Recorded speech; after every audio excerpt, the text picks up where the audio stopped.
इनके लबे रंगी की निछावर थी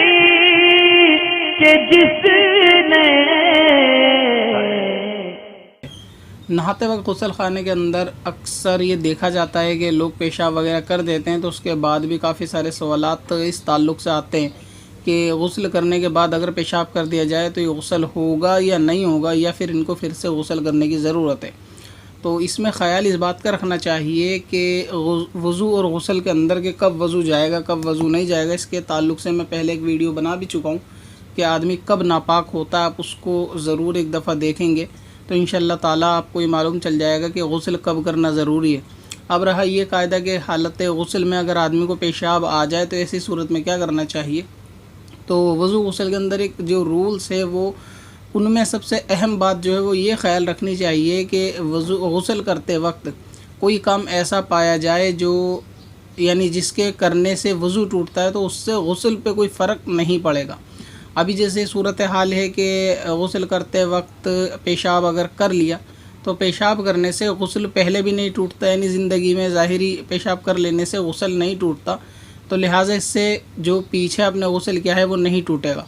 इसको और आसान इस तरह समझें कि वज़ू और गुस्ल में जो चीज़ें धोना ज़रूरी हैं, अगर आपने वो चीज़ें धो ली तो जो फ़ेल पाया जाएगा जिस्म की वही चीज़ें बेधुली होती जाएंगी, यानी आप समझ लें कि इनवैलिड होती चली जाएंगी। अब इसकी एक मिसाल ऐसा समझें कि ये हाथ यहाँ से कोनी से लेकर यहाँ तक का धोना ये वज़ू और गुस्ल में दोनों ज़रूरी हैं, और यहाँ तक का धोना ये यहाँ तक का धोना गुस्ल में ज़रूरी है और यहाँ तक का वज़ू में। अब अगर मेरा मिसाल के तौर पे वज़ू टूटता है तो मेरा यहाँ से लेकर यहाँ तक का हाथ ये बेधुला हो जाएगा, क्योंकि ये वज़ू टूटने पर जिस्म को जो हिस्सा बेधुला करेगा यानी बेवज़ू करेगा सिर्फ उतना ही बेवज़ू होगा, जबकि मेरा यहाँ से लेकर ये हाथ अभी भी पूरा यानी पाक माना जाएगा।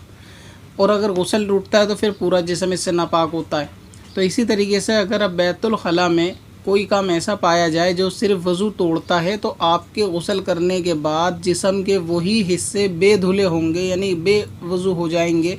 या आप कहें कि बेगुस्ले हो जाएंगे कि जिनको वज़ू में धोना ज़रूरी था। लिहाजा अगर आप नहा चुके हो मुकम्मल तरीके से और उसके बाद आपने पेशाब करा तो इससे गुस्ल पे फ़र्क नहीं पड़ेगा। अभी समझ लीजिए आप कि आपने गुस्ल करने के बाद वज़ू करा और उसके बाद आपने टॉयलेट करा, टॉयलेट के बाद आपको दोबारा नहाने की ज़रूरत नहीं बल्कि आप सिर्फ वज़ू कर सकते हैं, क्योंकि पेशाब करने से वज़ू टूटता है, गुस्ल नहीं टूटता। ये तो रहा मसला कि जो चीज़ जिस्म की बेधुली होती हैं वज़ू और गुस्ल को तोड़ने के बाद तो उसको ही धोना ज़रूरी है। और रही एक अहम बात यह है कि अगर आदमी बैतुल खला में है और अभी मुकम्मल गुस्ल नहीं हुआ तो वो चाहे तो दोबारा से पानी डाल के गुस्ल कर सकता है, इसमें वापस कोई कराहत